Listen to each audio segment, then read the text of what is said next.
ખેડાથી મહત્વના સમાચાર સામે આવ્યા છે કે વડતાલ સ્વામિનારાયણ મંદિરના 200 વર્ષ જૂની લીંબુ મરચાના અથાણા બનાવવાની પરંપરા આજ પણ સતત ચાલે છે। આ પરંપરા મંદિરના કોઠારી અને ચેરમેનના માર્ગદર્શન હેઠળ આજ સુધી યથાવત છે। આ વર્ષે 1,05,000 કિલો એટલે કે લાખો કિલો એટલા માવજત અને શ્રદ્ધા સાથે આ સ્વાદિષ્ટ અથાણાનું નિર્માણ કરવામાં આવ્યું છે।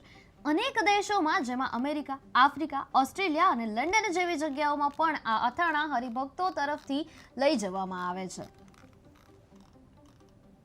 સ્વામિનારાયણ મંદિર વડતાલ ધામ દ્વારા વર્ષો જૂની પરંપરા 150 થી 200 વર્ષ જૂની પરંપરા આ લીંબુ મરચાની અથાણાની પરંપરા છે। વડતાલ મંદિરના મુખ્ય કોઠારી શ્રી પરમ પૂજ્ય દેવપ્રકાશદાસજી સ્વામી અને ચેરમેન શ્રી ડૉક્ટર સંત વલ્લભદાસજી સ્વામી એમના માર્ગદર્શન અનુસાર આ લીંબુ મરચાના અથાણાની સેવા કરવામાં આવે છે। લીંબુ નાખવાનું શ્રાવણ મહિનામાં ઓગસ્ટ મહિનામાં શરૂઆત થાય છે અને જે અત્યારે જાન્યુઆરી ડિસેમ્બર મહિનો આવે ત્યાં સુધીમાં એ લીંબુ સરસ મજાના તૈયાર થઈ જાય ત્યારબાદ એમાં મરચાં ઉમેરવામાં આવે છે અને મરચાં આથવામાં આવે છે। આ વર્ષે જોઈએ તો 1,05,000 કરતાં વધારે કિલોનું આ લીંબુ મરચાંનું અથાણું તૈયાર કરવામાં આવ્યું છે।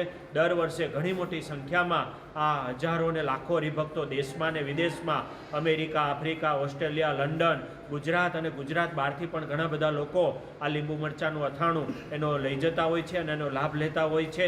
અત્યારે આ લીંબુ મરચાંના અથાણામાં 5 વસ્તુનો ઉપયોગ થાય છે। એમાં એક લીંબુ, ત્યારબાદ મરચું, હળદર, મીઠું અને લીંબુનું પાણી આનું મિશ્રણ કરી અને દેશી પદ્ધતિ અનુસાર આ સરસ મજાનું અથાણું તૈયાર કરવામાં આવે છે। ત્યારબાદ એ ભગવાનને ધરાવવામાં આવે છે અને ત્યારબાદ